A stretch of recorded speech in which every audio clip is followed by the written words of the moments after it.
آج میں آپ کو طلاق کے متعلق قرآن سے ہی بتانا چاہ رہا ہوں. بہتر ہے آپ لوگ خود سے قرآن پڑھیں سمجھ کر کے پورا. مجھے بتانے میں تھوڑا کمی ہو جائے گی تو وہ آپ لوگ قرآن سے پورا کر لیں. یہ مولوی لوگ بنا ہوا ہے, یہ مفتی بنتا ہے, عبد الواحد ہے, کوئی طارق جمیل ہے, کوئی طاہر ہے, یہ پاکستانی مولوی لوگ. یہ آج میں نے سنا عبد الواحد کا پاکستانی مولوی ہے, یہ بولتا ہے مولوی نہیں, یہ شیطان سب ہے.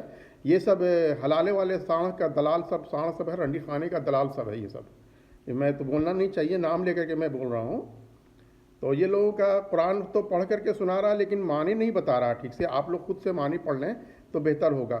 قرآن سورہ بقرہ آیت نمبر 220 سے 242, سورہ طلاق, سورہ قصص, سورہ نساء اور سورہ الاحزاب میں اللہ تعالیٰ نے تفصیل سے بیان کی ہے. سورہ بقرہ 220 سے 242 اور سورہ طلاق کو زیادہ امپورٹنٹ طریقے سے یہ سنیے. یہ لوگ بول رہا ہے تو غلط ترجمے سے بول رہا ہے. اللہ تبارک تعالیٰ نے کہا ہے قرآن میں طلاق کے پروسیس دیے ہیں, اور سورہ نساء میں طلاق کے پروسیس ہیں کہ کیسے آپ کو کیا کیا کرنا ہے. دوسری بات یہ ہے کہ اگر طلاق آپ نے دے دیا, پیار سے کہا, غصے میں کہا, چاہے جیسے بھی کہا, طلاق آپ کا ہو جائے گا.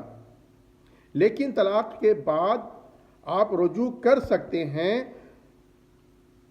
عدت کے اندر تو آپ کو گھر سے بھی نہیں نکالنا ہے, عورتوں کا بھی حکم ہے کہ گھر سے نہ نکلیں, اور عدت کے بعد بھی اگر چاہیں تو رجوع کر سکتے ہیں. عدت کتنا ہے؟ 3 مہینہ. جن کو حیض نہیں آتا ان کے لیے, جن کو حیض آتا ہے ان کے لیے 3 حیض, اور جو لوگ حاملہ ہیں ان کو حمل تک, اور جو بچہ جننے تک, اور بچہ جننے کے بعد 2 سال دودھ پلانا ہے.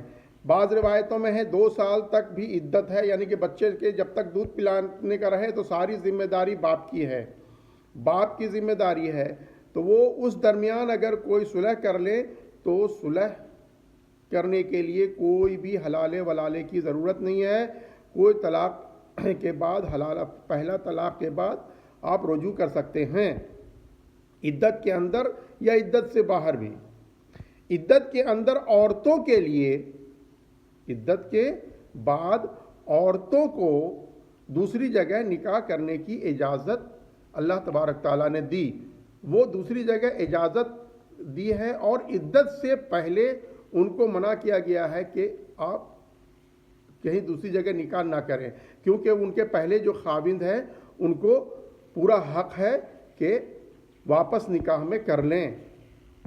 یہ اللہ تبارک تعالیٰ کا حکم ہے. اور یہ جاہل مولوی سب, یہ ملا سب کہاں کہاں کا پتہ نہیں ہے, یہ پاکستانی مولوی ہے, کہاں کہاں کا ہے, شیطان سب, رنڈی خانے کا دلال مولوی سب ہے. یہ سب مولوی سب ہے, یہ سب سانڑ سب ہے, حلالے کا فتویٰ دیتا ہے. اور ہمارے عمارت شریعہ پٹنہ کا بھی سننے میں آتا ہے کہ یہ بھی حلالہ کا فتویٰ دیتا ہے. یہ سب سانڑ سب ہے, مولوی نہیں ہے یہ سب. یہ خود کو مفتی بولتا ہے, کوئی خود کو بولتا ہے عالم. کچھ باتیں تو صحیح بتاتا ہے, کچھ باتیں آدھے یا ادھورا بتا کے غلط بتا دیتا ہے.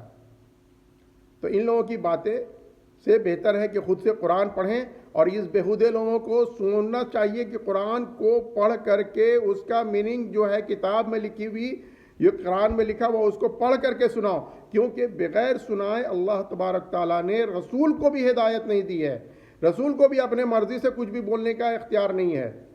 تو قرآن سے ہی بولو. میں بھی جو بول رہا ہوں قرآن سے ہی بول رہا ہوں, لیکن قرآن کو پڑھ کر کے نہیں بول رہا ہوں. تو آپ تو بہتر ہے یہ کہ آپ لوگ جو بھی قرآن وہاں پر آپ کے بغل میں ہیں, جن کے پاس بھی قرآن ہے, ان سے پڑھ کر کے پورا سن لیں اور اسی پر عمل کریں. قرآن کے آپ اپنے ترجمے کو پڑھیں, جس زبان میں بھی آپ کو ترجمہ آتا ہے اسے پڑھ کر کے آپ اصلاح کر لیں خود کی.